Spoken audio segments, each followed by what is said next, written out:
சூழ்நிலைக்கு ஏற்ற மாதிரி கலரை மாற்றுற உயிரினங்கள்லாம் பார்த்துருக்கேன். நீங்கள் யாரா ஜெண்டரையாக மாற்றிட்டு இருக்கீங்க? கடலுக்கு கீழே 4லேருந்து 6 பேர் கொண்ட குழுவாக வாழ்ந்துட்டுருக்க இவனுங்க தான் க்ளோன் ஃபிஷ். இருக்கிறதுலே சைஸில் பெருசாக இருக்கிறது தான் பொண்ணு. அதுதான் அந்த கூட்டத்துக்கே தலைவி. மற்றவங்க எல்லாம் பசங்க. அதில் ஒருத்தவன் மட்டும் ப்ரீடிங் யூஸ் ஆகும். ப்ரீடிங் ப்ராசஸ்லாம் என்னமோ நார்மல் தான். பொண்ணு முட்டை விடும், பையன் அதை ஃபெர்டிலைஸ் பண்ணி அதுலேருந்து மீன் குஞ்சுங்க வெளில வரும்.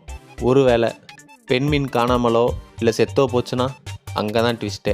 ஒரு வேளை ஃபீமேல் செத்து போச்சுன்னா ப்ரீட் பண்ணிகிட்டு இருக்கிற மேலோட பிரெயினில் ஒரு சிக்னல் பாஸ் ஆகும். அதோட ஹார்மோன்ஸ் சேஞ்சஸ் ஆகும்.